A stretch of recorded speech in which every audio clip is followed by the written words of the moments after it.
Hey there. Welcome to Top of Mind. Real talk for today's woman. With Anna and Karen. We're hitting that report, but just wait till what Anna suggested for this topic. Go for it. So we've talked about things in the past, and and I'm going to use my personal journey that I've started to change my mindset, and lay the foundation of that work, and then my physical, and my last piece is spirituality. So I thought we should talk a little bit about what does spirituality versus religion look like for you. What our thoughts are on that.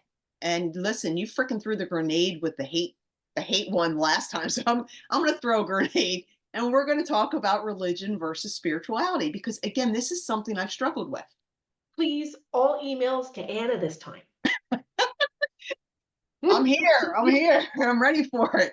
All right, so start us off there, Anna. Because again, I'm really curious. So I was born and raised in a Methodist church. So my dad was Lutheran, my mom was Methodist. So I went to a Methodist church, and I went to Sunday school. That foundation was very strong in my house. And, my mom's love of the Lord was very apparent up until the day she died. So then I met and married my husband, who was Catholic. So early on in our relationship, both our girls were baptized Catholic, and I had considered converting to Catholicism. Now, in my 20s, I kind of lost religion. I kind of lost the concept of my version of this guy in the sky, this man with a hook and big white beard and all in white up there judging me on a daily basis, because that was what my belief formed. So I kind of parted ways, and I had nothing. And then I met my husband, who was pretty much, I would consider, a devout Catholic. We use the term cafeteria Catholic, but he was not. He was not that. I mean, his dad went to mass every day. We had two girls, baptized them Catholic. I considered converting, and to his credit, he said, I don't want you to convert for me. It has to be your decision. Ultimately, it wasn't in my heart, so I didn't convert. He parted with the Catholic Church after numerous scandals, because he realized that it wasn't representative of who he was. And then we kind of bebopped around. We went to another Methodist church, and we went to a non-denominational church. But again, the concept of my original concept of God was very hard to overcome. If God is all loving, then why should I be afraid of his judgment? Why? And I feel like religion, and hate mail goes to Karen. I feel like religion and even the church attempted to put me in a box. And I didn't feel like I fit well in that box. And I felt like a lot of that box was judgment. Well, I'm a Christian, therefore I can judge how you live. I can judge my interpretation of what I've been told the Bible says. I can judge based on my interpretation of what God, is and does, and things like that. So anyway, I struggled. So I abandoned. I considered myself for a long time agnostic. Probably still consider myself agnostic, frankly. I'm not sure. I'm kind of going a little bit more into trying to figure out again what it looks like for me. Sorry, that was my daughter, who was in the car accident, just called me from upstairs. But anyway, so that's been a struggle for me. As a result, I didn't raise my daughters with any type of religion or spirituality, which now I regret, looking back. They're 21 and 22. And now, I read the book, A Return to Love by Marianne Williamson. I still found myself very stuck in the definition of God from my childhood. Still haven't reconciled that. But I've learned the spiritual side is different for me. Like I'm learning to embrace my spirituality. And what that looks like to me is that we're all connected, like as you said in the last segment, that we're all one. and what happens to you happens to me. Um, but maybe I look at it more from a nature universe perspective more than a God. Mhm. But I still struggle. I still struggle because of those old beliefs. And even now, now I can pray, and now I can use those terms in a non-religious standpoint, or or you know um, perception. Mhm. But I still struggle. Mhm. So that's why I'm curious. That's why I thought it'd be a nice thing to hear other people's. And again, not to go down the hate rabbit hole. Please don't hate on me, just because I'm telling you I struggle with the judgment of religion. Mhm. And if you think about it, I mean, that the example you gave with the Olympics Mhm.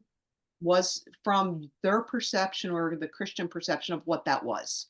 It Mhm. was nowhere near what it was intended to be, but it was that perception. I struggle with that. Mhm. So that's why I kind of wanted to talk about that and what it meant, what it looks like for you, what it looks like for our listeners.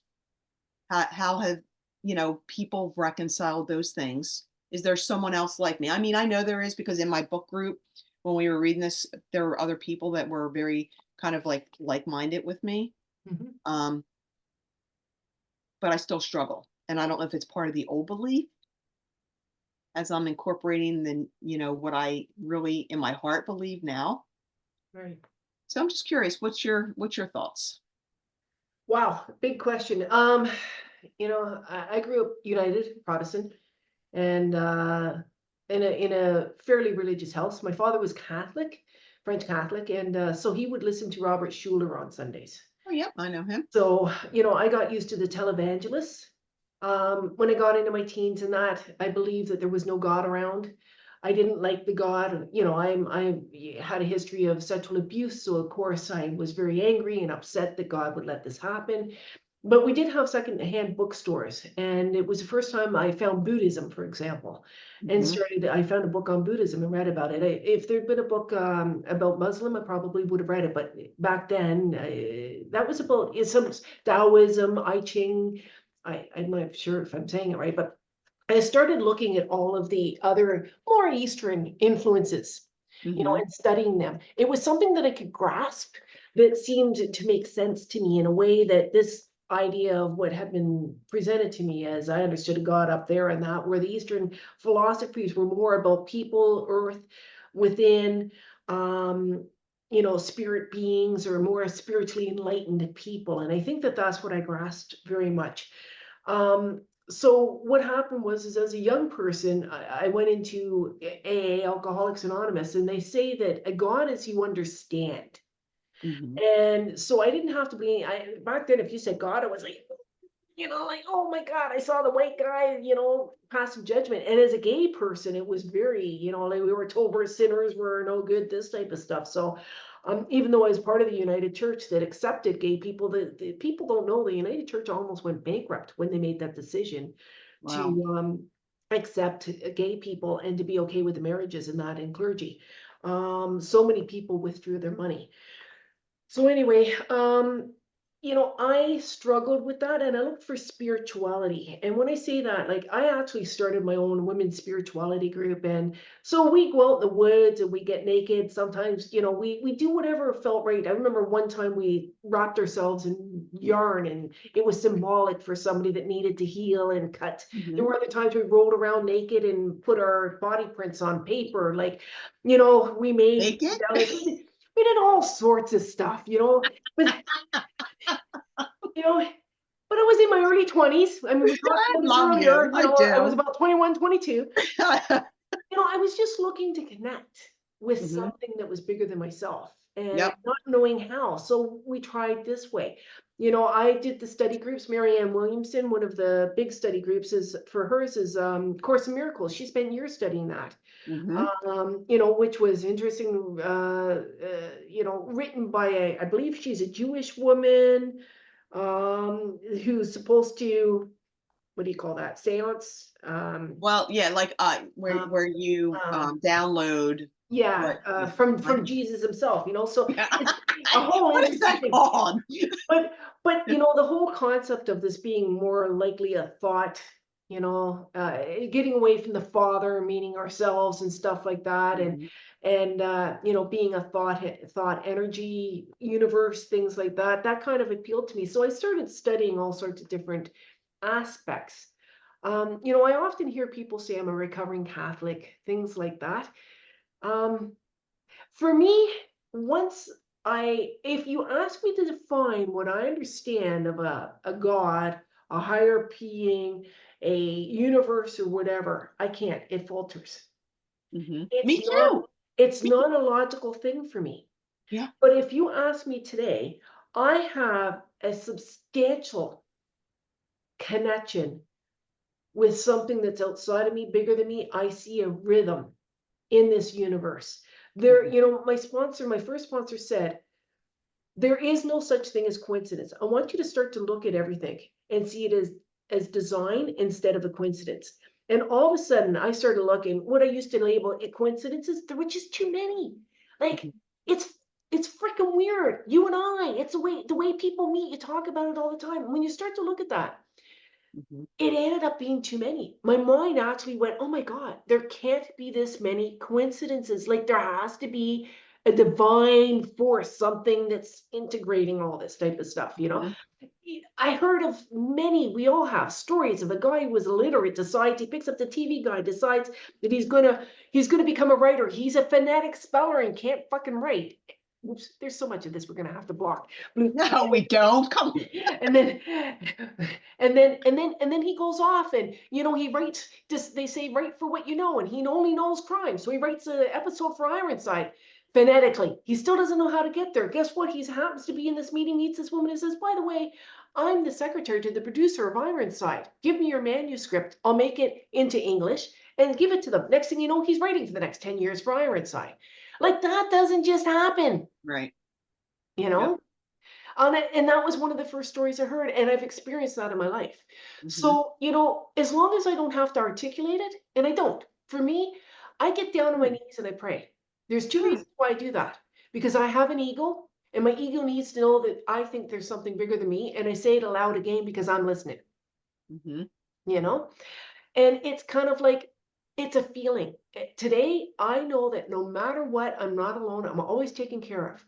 You know, when I needed money, I found the $20 in my pocket, or I found $100 here. When I needed something to eat, or when I really needed things, they always came. And now that's turned into a belief in the rhythm. See, I have to tell you, you just helped me and you didn't realize it. Because I felt like, and I have struggled to define it. But who the hell says I have to define it? Because I agree with you. I believe it's a rhythm that I feel like kind of inside me. Yeah. And like you said about this, synchronicities Yes. that kind of come our way. Um, but I think my struggle is because I'm trying to define it. I really am. Yeah. And I gotta stop. Like, why do I, again, we talked about labels and things. Why do I have to Yeah. define, why do I have to call it a God or a universe or nature, or why do I have to call it anything? Why can't I just be it? Yeah. Because you are it and you are part of Yeah. it. Yeah. You know, in the 12 and 12, they talk about the whole idea of a light switch. I don't need to understand and be an electrician to understand that when I flick that switch, the light is on. And Hmm. that's the way that I try to think about a higher power as I understand it, or a God, or the universe, or whatever I feel like calling it. If I close my eyes, I feel it. If I close my eyes and back into a tree, I feel it. If I close my eyes and put my hand out to you, I feel it. Hmm. You know, and I know beyond belief that no matter what, I will always be okay. I may not get what I want. I may not get it the way that I want. It may not come the way that I want, but I'm always okay. And that's what belief and religion, spirituality, whatever you want to call it, Hmm. has talked about it. And I'll still go to a church anytime and belt out those Christian tunes no matter what, because I love doing that. You know, they say singing is praying twice, and you know what? I love to sing. And I will People say, are it's funny you should say that because I have a playlist, like, again, growing up, like, like, gospel music soothes my soul. Yeah. Like, I have a saying, and it's hanging in my house, around my house, is, "It is well with my soul." Mm. But again, I always attribute that to more of the religion, but when there are times that I'm just in my car, my gospel playlist is on, Yep. um, because it brings me, it's a comfort. Yep. And I'm like you, and it's funny because, like, my husband would always say we had to go to like, he grew up just going to mass. When he got involved with me and married me, he had to go to a singing mass because I'm used to singing Yep. in the church. Yep. So, yeah, so that's kind of interesting. See, I learned something. Now I got to figure out how it fits with me. But Yeah. again, I do wish I had kind of had something for my daughters because I think that's important. But then I have to realize that it's their journey. Yeah. Like, it's not my responsibility to, make everything neat and packaged for them. They have to figure it out. Yeah. Um, And like I've had this conversation with other people. If I do think giving children a basis is good. For them to decide yay or nay, because and you've been in it, Desert Storm. I've been in it with tragedies. It's kind of like there isn't a parent that, and I've said this before, there isn't a parent that, atheist, agnostic or not, if they're in the hospital for sick kids, that doesn't go into the chapel just in case. you're right. That is 100% correct. And, as you know, my daughter got into the car accident. There's no worse call that you get as a parent, um, than your child in trouble. Yep. And you're absolutely right. It's those times when you're right. I mean, you're right. Yeah. And I used to think it was a crutch. And today I can see it so much as the stick of strength, that it's my strength. Hmm. So Very interesting. I mean, again, this has been so helpful for me I'm glad. because, And we'd love to hear your opinions too, right in. When she said, I want to hear from you, and I looked around, it wasn't just me. She wants to hear from you guys too. What's your experience? We love to hear. Right to her if it's and hated. again, it's not meant to be judgmental. Even our conversations, they're just meant to open us up and open you up and engage. And maybe we learned something. Like today, I learned something. Wasn't even on my radar from Karen, that I don't have to put a label on it. And again, here's that label. Like, I don't have to call it something to understand it and feel it and know it and embrace it. And it's okay if you want to call it God. I did a lot of studies too with Stoicism and Kabbalah and like, I studied all kinds of things in my quest to understand. I didn't go naked in the forest. That might be on my radar. That might be on my bucket list now. But it doesn't matter what we call it. The it's all okay. Isn't that the truest definition of faith? Is when you Yeah, can't even articulate it, yeah, yeah. You're absolutely right. in some ways. It's because you can't see it. So yeah, you're absolutely right. Well, so this was actually, thank you. Thank you. So I think we're ending it on that point. So again, we'd love to hear from you. And you have any comments or that, put them in the down in the comments. And also if there's something you want us to discuss, we'll look up, we'll research. We have no problem with that. Anyway, thanks for Absolutely. joining. My name is Karen Vale. I'm a confidence and mindset coach, and I'm with. I'm Anna Jennings, and I'm a midlife mentor, and I'm still figuring it out. So let's figure it out together. Sounds good. Thanks for All joining. right.